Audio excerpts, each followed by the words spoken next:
Malaysia Motorcycle Grand Prix coming your way. Marc Marquez for the third time in his career in MotoGP, starting from outside of that top six. When he started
of the race, looking there at that mirror at back to Johan Zarco. A quick Maverick Vinales check. He's still in 11th place, so it's not a bad start for him, but he won't want to hang around there for too long. It's Marc Marquez here, up on move on his old rival Andrea Dovizioso into turn 9. And he's got to on Dovizioso. Marquez versus Dovizioso. How many times have we said that over the last 18 months in the MotoGP World Championship? Marquez then bringing up the inside of Dovizioso on the brakes into turn number 9. Still Rossi though, that holds the advantage over Zarco, coming through turn number 11 for the first time. Marquez starting to look menacing behind Andrea Iannone. Marquez now up into 5th. Marquez is going to try and pull the pin here, and a move coming into turn 14 on the Suzuki rider for sure, but it's a defensive line from Iannone. What a start by Hafi Sarin as well. Hafi Sarin started last in 23rd place. He's already up inside the top 12. He's 12, right behind Maverick Vinales. Brilliant stuff from Hafi Sarin. They're coming down towards then turn 15 now, and it will be Valentino Rossi who will lead over the line. And the good news is for Malaysian fans. It's almost down. And Iannone's gone down. Has gone down. I think that was him reacting to the Marquez mistake. Hafi Sarin, the good news for Malaysian fans, I was about to say, there was no jump start, so what a launcher, what an aggressive first lap from the home crowd hero. So Andrea Iannone, there will be no 5th podium of the season for him. He's crashed out at turn 15 on the very first lap. Around turn 2 we go, still Rossi from Zarco, Miller, there is Sarin. Brilliant job, made up 12 places into 11th. Here is the Tech 3 rider. Well, he was emotional down on the grid, but he's pumped up at the moment. Well, he's keeping his emotions in check right now. What a start. There's Andrea Iannone, stricken Suzuki X-Star machine. Then he started from the front row for the first time since Austin, Texas. Marquez had the big moment in front of him. Marquez was wide, yeah. It was, I think, just avoiding action. Did he grab a handful of brake, maybe? Who knows, but... You're right, guys. It's his reaction. Yeah. Like, automatically you put a bit of input into the bars to avoid, but when you're on the edge of the tyre, it's enough to make it let go. Yeah, he was waiting there for Marc Marquez to either lose the front or ping himself into orbit, losing the rear. So unfortunate for Andrea Iannone. Dani Pedrosa's now getting a look up the inside of Andrea Dovizioso at turn 9. He can't make the same move that his teammate Marc Marquez did on the opening lap, but Dovizioso hasn't got great early rhythm at the moment. The top 4 ahead of him, Rossi, Zarco, Miller and Marquez up there. We put a bit of daylight between the top 4 and Dovizioso in 5th. The gap almost half a second now. Jack Miller here is in 3rd place, the Aussie, but he's being hunted down by the world champion. Marc Marquez is lining him up. At the moment, he'll stay where he is. Dani Pedrosa then beating down on Andrea Dovizioso. That's a battle we've seen plenty of times before. He gets into the slipstream now. Further back, there's Rins, Petrucci. There is Bautista, Maverick Vinales, and in 11th place still, Hafi Sarin. Yeah, Vinales did not get the start he wanted. He's got an awful lot of work to do to repeat that Phillip Island heroics. Marc Marquez then does lift up Jack Miller coming into the final corner. So Marc Marquez started from 7th place on the grid for the 2nd year in a row here in Malaysia. He's finally up into the podium places after what, just 2 laps. Fastest lap of the race, Marc Marquez, a 2:09 for him. Valentino Rossi it is though, that still leads this one from Zarco. Now is going to try and close that gap down on Zarco and chase his old rival, Valentino Rossi. Be interested to see how Jack Miller's race unfolds, of course, with that medium rear tyre on. The three in front of him at this stage of the race in theory should have the slightly better grip. That soft rear tyre would have got up to temperature a little bit quicker. They should have the extra grip right now in this phase of the race. Marquez, Zarco and Rossi. Miller will be hoping that that tyre comes really to him in the second half of the race. Quick check on Maverick Vinales, he's still in 10th. Won't want to stay there for long. He's trying to find a way past Alvaro Bautista at the moment, but cannot. Ducati's notoriously difficult to pass, and there's a gap already forming here. He can't waste too much time, the race winner from Australia. Well, it's like the bungee rope effect, isn't it, with Vinales and Bautista. Everything you gain on the brakes going into the corner, the Ducati's grunt and acceleration out of it. It's just like the yo-yo effect. You can't find a way through easily on a Ducati, even a year-old Ducati. Of course, Alvaro Bautista back on the GP17 here this weekend after that season best fourth place, replacing the man we just saw on your screens, Jorge Lorenzo. All over the tail, we're on board with Vinales, desperate to find a way past fellow Spaniard Bautista, but cannot manage it at all. Well, he's the faster man, isn't he? You can see he's being held up in the corners by Bautista, but he just can't. He hasn't got the poke coming out the corners to find a way through. He's got to try and make that move now. He's got the inside line, runs it tight into turn number 14. That was inevitable because Bautista was holding him up. So can Vinales then hold off the Ducati and the slipstream down this back straight? Rossi leads from Zarco, Marquez, Miller, Dovi, Pedrosa, Rins, there's Petrucci. Vinales does hold off Bautista into the hairpin, and it's still Cyrene in 11th. Well, in the drive prior to this race here in Malaysia, the three superior men in terms of their pace were quite clearly Maverick Vinales, Andrea Dovizioso and Marc Marquez. Valentino Rossi and Johan Zarco, though, are still making the early running here. Maverick Vinales has got so much work to do. We've only just ticked off lap number 3. He's 5.6 seconds behind his Movistar Yamaha teammate Valentino Rossi, who's got into a really good early rhythm here. Marc Marquez again, though, the only man in the 2.00s, a 2.00.881, was a couple of tenths quicker than Rossi. Can Valentino Rossi last it out, though? It's not the first time he's led races recently, as Andrea Iannone goes through what happened over at the final turn. He's up ahead there. Marquez goes down, yeah, absolutely, that's what happens. Yeah, it was just a chain reaction, wasn't it? The reflexes of Andrea Iannone, he just kicked in, it was his natural instinct. He saw Marc Marquez lose the rear of that Repsol Honda and he thought, well, I've got to do something about it. And as Simon said, the input from his body through the handlebars, it just meant that he crashed out of contention. A real shame for Andrea Iannone. His teammate Alex Rins at the moment in 7th place, the quickest man in the dry on Friday in practice. Rins has got some work to do. He's almost 4 seconds off the pace at the moment, or the lead pace set by Rossi. On board here with Marc Marquez, looking at Johan Zarco. The last time these two, of course, came this close was Phillip Island, that horrifying crash over at turn 1. Marquez will be aware as well, if he pounces on Zarco, he normally gets a return. Zarco retaliates immediately, normally after being passed. Into turn 14 we go. It's the same order at the front. Yeah, once Marquez was able to dispense of Jack Miller, he's been able to gap the Australian pretty quickly. Marquez last time around was nearly half a second faster than Miller on the Albert Hamlet Ducati. And you can see Miller's just fallen into the clutches of Andrea Dovizioso as well. So this hot early pace, Jack Miller struggling to run it. Dovizioso picks his pocket in the braking zone for turn number 15. So Dovizioso now moves up into 4th spot. Miller now is going to come with a real pressure from Dani Pedrosa too on the second of the Repsol Hondas. Fastest lap of the race, Johan Zarco in 2nd place as he closes on Valentino Rossi.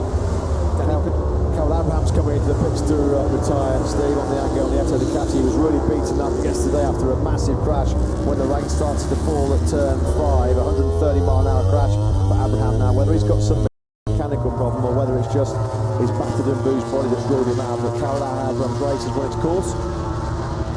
16 laps to go, the clouds continue to roll in, but at the moment we're safe.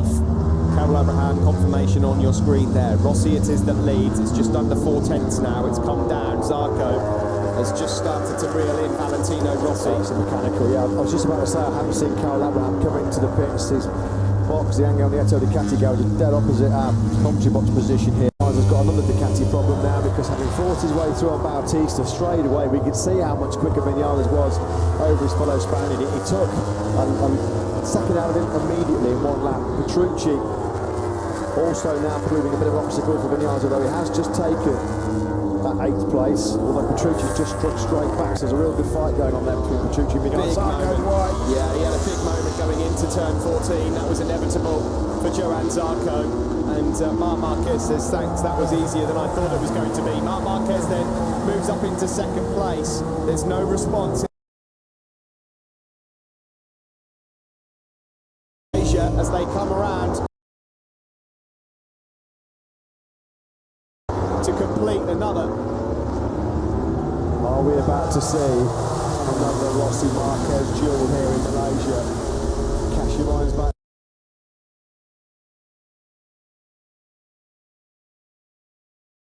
Not long ago to 2015, we all know what happened on that very controversial.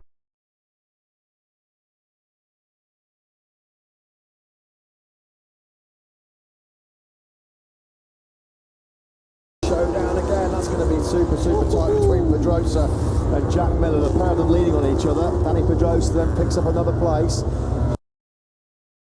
He goes up now into 5th place, fastest man on the circuit, Alex Rins.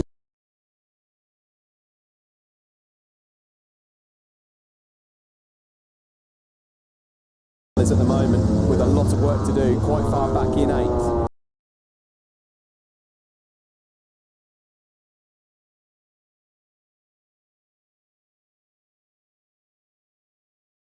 Not lost too much ground on this lap to Marc Marquez in 2nd. We're on board. The last 18 months or so has been tyre durability, managing the tyre wear. Tends to in the final 5 or 6 laps run out of rear grip with Valentino Rossi. Being below the wheels is Dovizioso. And we're getting to a real big fight here with Miller, Rins and Pedrosa.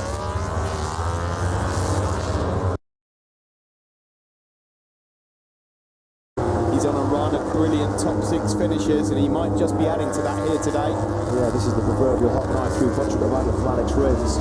Expected more from Andrea Dovizioso, given his pace in the drive throughout the weekend prior to this 20-lap race. His pace isn't that bad, a 2:01.1 last time. A second slower than Valentino Rossi, but he's just let that gap to the front get over 2 seconds. Can he claw it back with 14 laps in the corner left to go here in Malaysia? Hafiz Siren is still in 11th place, and he's pretty comfortable there as well. Across the line for Rossi then, a 2:01 flat, same time posted by Marc Marquez. And crucially, in that all-important battle for the Rookie of the Year prize, Hafiz Siren 11th, his main rival Franco Morbidelli at the moment not in the point-scoring places. Morbidelli in 16th, so at the moment, Siren clawing back a handful of points on Morbidelli to take the Rookie of the Year prize down to a pretty thrilling conclusion in Valencia in a couple of weeks' time. Oh dear, what's happened here to Michele Pirro? The bike's on fire here for Michele, the stand-in for Jorge Lorenzo. His race is over. He was just behind Hafiz Siren. Let's have a look here. He just loses it on the way into turn 15. Rider is up and okay. So all of their points and hopes now resting on Andrea Dovizioso, who's in 5th at the moment. This has not been the Ducati dominance we've seen in the last 2 years here. That could be crucial as well. Pirro's exit in terms of the team championship, the constructor championship, with the 2 Repsol Hondas of Marquez and Pedrosa inside the top 4. It may well be the triple crown. Into turn number 9 as Rins now goes up the inside of Dovizioso. Alex Rins then flying the flag solo for the Team Suzuki. Well, his bike was on fire in the pit lane on Thursday. Alex Rins was on fire himself at the moment in terms of his lap times. Brilliant. 0.6 of a second to bridge to Danny Pedrosa. At this stage, so far so good for Valentino Rossi. The end of the race is the crucial point, but he's managing this 6, 7, 10th gap well. Marquez still in 2nd. Zarco's still on the tail of Marquez as they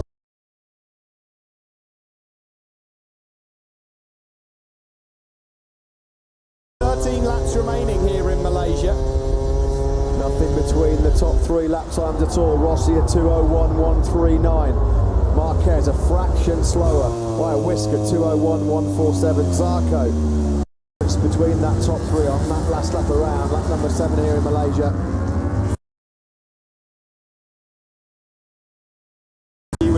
expected that Andrea Dovizioso would be as far back as this in dry and hot conditions.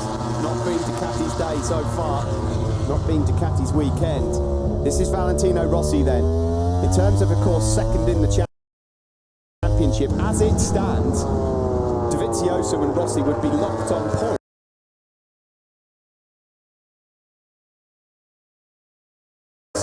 going into the final race of the season in Valencia. Just shows how many DNFs Andrea Dovizioso's had this year. For Valentino Rossi to be in for second in the World Championship, given his struggles for much of the 2018 campaign, to still be in the fight for second in the championship just underlines how crucial those 4 DNFs were for Andrea Dovizioso in Jerez, in Le Mans, in Barcelona, and 3 weeks ago in the Twin River Motogp, where his faint World Championship hopes were completely extinguished. Marc Marquez being crowned champion in Japan.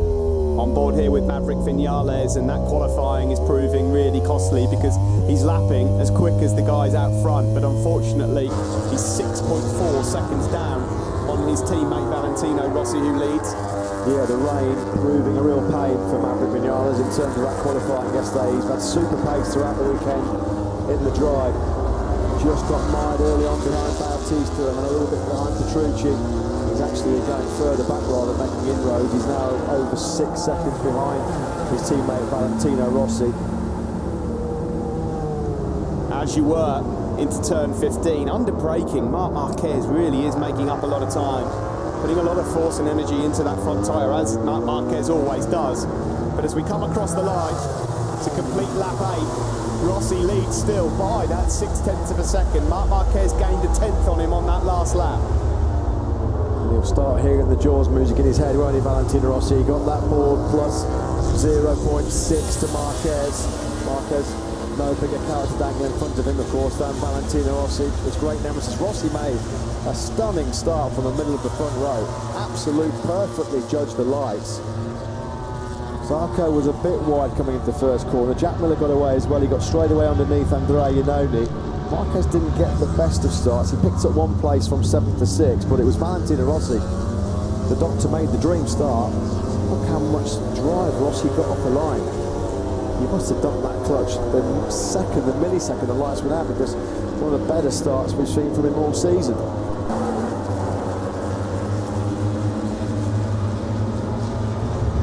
So we've got 12 laps remaining here in Malaysia. Jack Miller just not able to keep in this group. He's really struggling with grip at the moment, and we're on board here with Maverick Vinales. He'll make light work of this into turn 9. He's having a look, but no, Miller's late on the brakes. Maverick Vinales will be moving up into 7th shortly, and there you can see, really struggling, the Australian. Yeah, it doesn't look like Jack Miller's got a lot of confidence in the front end. Doesn't look like the rear medium tyres helping him stop the bike as well. Lacking rear grip on corner entry too, Jack Miller, so he's dropped back through the pack quite dramatically, quite alarmingly. He was 3rd on the first lap, was Jack Miller, fighting with this man, Johan Zarco, and Marc Marquez, but now he's back in 8th place. On this lap, Valentino Rossi has opened up the gap to 7/10 again. Johan Zarco's just lost a bit of ground on Marc Marquez in 2nd as well. They ran the final turn. Well, we know at this stage of the race is that Rossi's got pace. He's got good rhythm. What we don't know, we're going to be in that sort of tricky to negotiate waters very, very soon for Valentino Rossi. How can they hold firm? He has just, well, we said he's got good rhythm at this stage of the race. Well, he's got excellent rhythm. He's just set his personal best lap. A 2:01.012. That was a couple of tenths faster than Marc Marquez last time around. Half a second quicker than Johan Zarco. So the Frenchman at the moment, he can't live with this electric pace being set by Rossi. Zarco, his goal will be to fend off Dani Pedrosa in that 3rd place. He's got a big buffer over Pedrosa, actually 2.6 seconds. Dani Pedrosa desperately tried to find himself back on the podium for one final time before he retires after Valencia in 2 weeks' time. We close in on the halfway point of this race in Malaysia. The gap at the front, Rossi 8/10 ahead of Marquez through sector 1, but we're fast approaching sector 2. So far everything's going swimmingly for the doctor. Whatever Yamaha have done, it's worked. But does it work through 20 laps of a race as baking hot here in Malaysia. Hafi Syrie doing an outstanding job. Look at that, he started 23rd. He was already on the fringe of the top 10 at the end of the first lap after a brilliant launch off the line, a really aggressive first lap. If he can find a way through on Petrucci and Bautista, the two Ducatis ahead of him, well, it will be an absolutely stunning top 10 result in front of his home crowd here for Hafi Syrie, potentially a double top 10 with Johan Zarco still looking strong in third place. Petrucci struggling a bit up ahead of him, so there is a chance there. His big worry, Steve, was it? We know Petrucci, given his natural body size and his riding style in these baking hot conditions, one thing that Danilo Petrucci always struggles with is rear tyre grip and overheating the rear tyre. It's a real issue when we come to this part of the world. He had massive problems in Thailand, in Buriram a few weeks ago. So you'd imagine that Danilo Petrucci is just that rear tyre overheating and just no grip underneath him at all. 10 laps gone, 10 laps remaining, and Valentino Rossi, 2-minute .9. Not only is it his fastest lap of the race, but he's now 1.1 to find his way back to the top step of the podium. Look at that for consistency from Rossi. 2010. 2010, 2010. He's doing 2010s for fun, and then now he's doing 2009s. Stunning consistency and speed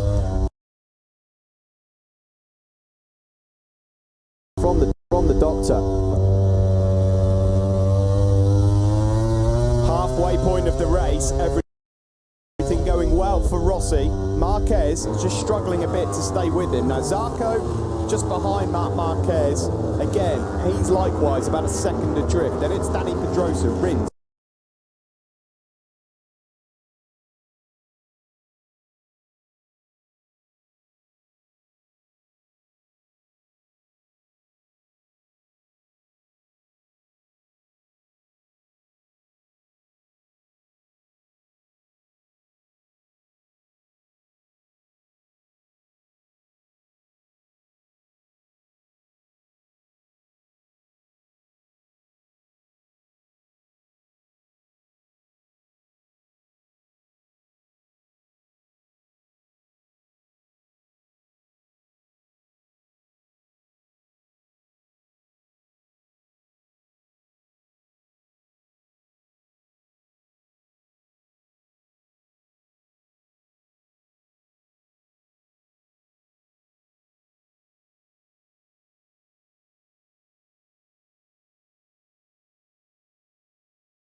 He's got comparable pace with Valentino Rossi. Rossi again at 2:00.949. It's about a tenth faster than Marquez last, turning off fellow Spaniard Alex Rins, who's trying to find another top 6 on the factory Suzuki. It will be 6 in a row. When you come back to Valentino Rossi, he's currently in his worst ever barren run in terms of podiums on a factory Yamaha. In 13 years on a factory Yamaha, he's never gone 7 races on the spin without a podium. He has only had 8 podiums in the last 30 races. It's no win in 26 for this man. 1 win in 43 races for Valentino Rossi. And here he is at the moment dominating this Malaysian Grand Prix. There's a long way to go though, Matt. Well, it's going to be all about the rear tyre, isn't it? The rear tyre life. How has he managed it? Has he, to get this 1.2 second cushion, is he going to run into some big rear tyre grip issues towards the end of the race? That traditionally has been the Yamaha's issue, as we reiterate, although they have seemed to have stumbled across a better weight distribution package, a better electronic package that's got a bit more endurance out of that rear tyre. As Alex Rins, well, that was inevitable really. Rins has been taking lumps out of Dani Pedrosa over the last 3 or 4 laps, and he's finally found a way through. So Alex Rins up into 4th place. Pedrosa will have his hands full with the number 25 shortly as well. It has been Dani Pedrosa's best race since he got wiped out in Jerez at the start of the season, so we should just say that. But Alex Rins going up into 4th, and again this would just be continuing that great run for Team Suzuki. What a second half of the season it has been. For Alex Rins. Now then, we are coming up towards the last corner, and Rossi X his gap again. It's now up to 1.3 seconds his lead, and there will be 8 laps to go as he crosses the line. Will it be another 2-minute .9 lap for Rossi? No, not quite, but a 2:01 flat will do. Again, like you say, Steve, there's another 2:01.0. How many of those he reeled off in the first 12 laps of this race? Just keeping that cushion over Marquez at 1.2 seconds. Nobody else can match that pace. Johann Zarco slipping away in third, a 2:01.5 for him, a 2:01.4 for Rins, a 2:01.2 for Vinales. So Vinales has got still a chance here of finishing inside the top 3 or 4. Cyrene has just gone up into 10th place. Hafiz Cyrene then goes past Danilo Petrucci, the Malaysian rider, into the top 10 overall. That's 6 precious points for his Rookie of the Year championship, although Franco Morbidelli's now into the points as well. Yeah, sorry, no, the top 10 went begging last weekend in Phillip Island when he was really running. Lynn Jarvis and the Yamaha management look, and what they're looking at is their man Valentino Rossi at the moment. Marquez has just taken a 10th out of him on this first sector on lap 13.